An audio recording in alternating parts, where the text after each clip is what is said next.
বেনাপোলের সাদিপুর সীমান্তে বিএসএফ এর পুশিং চেষ্টা রুখে দিয়েছে বিজিবি। অনেকেই অবস্থান করছে শূন্য রেখায়। এই বিষয়ে জানাতে আমাদের সাথে যুক্ত হচ্ছেন সহকর্মী রহিম।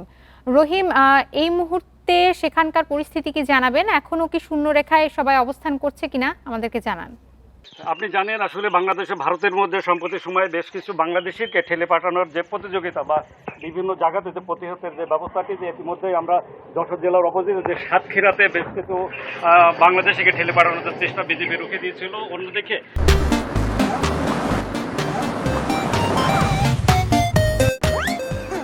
আজ রবিবার গভীর রাতে বেনাপোলের সাদিপুর সীমান্তের অপোজিটে যেটা খড়ের মাঠ নামক স্থান, যেখানে 21/6 পিলারের পাশ দিয়েই ভারতীয় বিএসএফ 10 থেকে 12 জনকে সীমান্তের গেট খুলে বাংলাদেশে প্রবেশের চেষ্টা করে। কিন্তু এই সময় বিএসএফ তাদেরকে কড়া প্রতিবাদ জানায় বা তাদেরকে রুখে দিয়েছে, যেহেতু তারা বাংলাদেশের অভ্যন্তরে ঢুকতে পারেনি। বিজেপির বাধার মুখে এই 10 থেকে 12 জন বাংলাদেশে একেবারে জিরো লাইনে অবস্থান করছে। আমরা সকাল থেকে স্থানীয়দের সাথে কথা বলেছি। স্থানীয়রা যেটা বলেছেন, আসলে বিএসএফ বিভিন্ন জায়গাতে এই পুশিনের চেষ্টা করছে, কিন্তু বিজেপির কড়া নজরদারি বা টহল জোরদার করাই তারা অনেকটা ব্যর্থ হচ্ছে। আজকে আমরা এই বিষয়ে কথা বলেছি যশোর 49 বিজেপির সিওর সাথে। তিনি আমাদেরকে যেটা জানিয়েছেন, আসলে বিজেপি কঠোর অবস্থানে রয়েছে। এই কারণে আজকে গভীর রাতে যখন ভারতীয় বিএসএফ একটি সীমান্তে যে কাঁটাতারের বেড়ার একটি গেট খুলে 8 থেকে 10 জনের মতো বাংলাদেশের অভ্যন্তরে প্রবেশের চেষ্টা করে, এই সময়েই বিজেপি তাদেরকে রুখে দিয়েছে, অর্থাৎ বাংলাদেশের অবস্থানে তাকে প্রবেশ করতে দেওয়া হয়নি। আমরা এখন যেটা দেখতে পাচ্ছি, অন্যদিকে যেমন ভারতীয় বিএসএফ কড়া অবস্থানে রয়েছে, এদিকে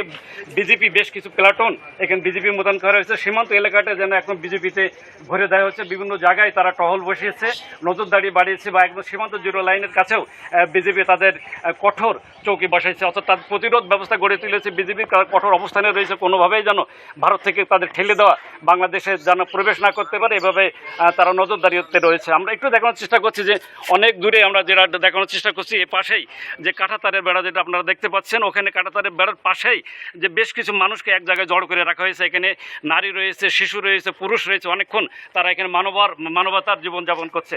তবে বিজেপি কর্তৃপক্ষ আমাদেরকে আরও যেটা জানিয়েছেন, এই মানবিক বিষয়টি ভারতীয় কর্তৃপক্ষের কাছে পতাকা বৈঠকের আহ্বান করা হয়েছে। আর তাদেরকে নেওয়া হবে কিনা ওদিকে তারা ভারতীয় বিএসএফ নেবে, পতাকা বৈঠকে তারা সিদ্ধান্ত নেবে, বিজেপি এমনটি জানিয়েছে। তবে স্থানীয়দের মধ্যেও একটি এ নিয়ে কৌতূহলের সৃষ্টি হয়েছে। তবে বিজেপির কঠার নজরদারিতেই তারা প্রতিরোধ করতে সমর্থ হয়েছে, বা কোনো ভারত থেকে কেউ যাতে প্রবেশ না করতে পারে সেভাবে তারা চৌকি বাড়িয়েছে বা নজরদারি বাড়িয়েছে। এই ছিল সর্বশেষ।